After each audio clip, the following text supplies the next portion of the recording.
దీన్ని ఎప్పటికప్పుడు పర్ఫార్మెన్స్ చేస్తే తప్ప ఇది సాధ్యం కాదు. ఆ పర్ఫార్మెన్స్ చేయడానికే ఈరోజు మీరు చూసినప్పుడు మంత్రులు ఎంత పని చేసినా అధికార యంత్రాంగం కూడా దీన్ని ముందుకు తీసుకుపోయే పరిస్థితి రావాల్సిన అవసరం ఉంది. అందుకే ఈరోజు పోస్టింగ్స్లో కూడా మీరు చూశారు. 1 ఇయర్ తర్వాత నేను చాలా డెప్త్కి వెళ్ళాను. నాకు ఉండే డేటా పాయింట్స్ అన్నీ తీసుకున్నాను.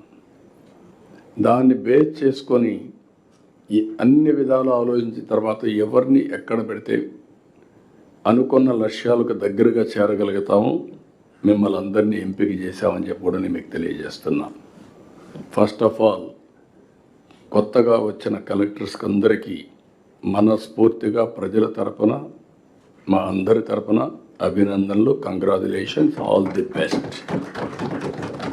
అదే సమయంలో పాత కలెక్టర్స్కి మళ్ళీ ఒకసారి గుర్తు చేస్తున్నా, మీలో కాంప్లసెన్సీ ఉంటే అది కరెక్ట్ కాదు. మీరు చేసిన పని బాగా ఉందనే ఉద్దేశంతో మిమ్మల్ని కొనసాగిస్తున్నాం. అదే సమయంలో మీరు నిరూపించుకోవాల్సిన ఇంకా చాలా ఉంది. ఇంత మునిపే రెవెన్యూ మినిస్టర్ గారు చెప్పారు, అండ్ ఆల్సో ఫైనాన్స్ మినిస్టర్ గారు ఒక పర్టెంట్ పాయింట్ చెప్పాడు.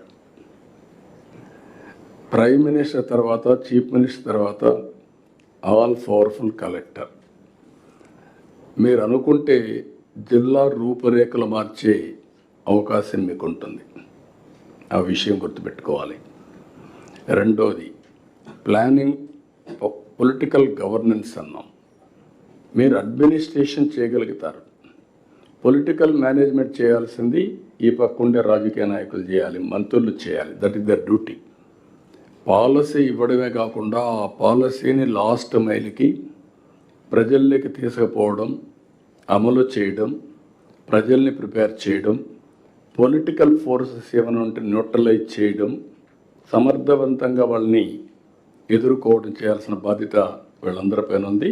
ఈ 2 విషయాలు మీరు గుర్తుపెట్టుకొని ముందుకు పోవాల్సిందిగా కోరుతున్నాం.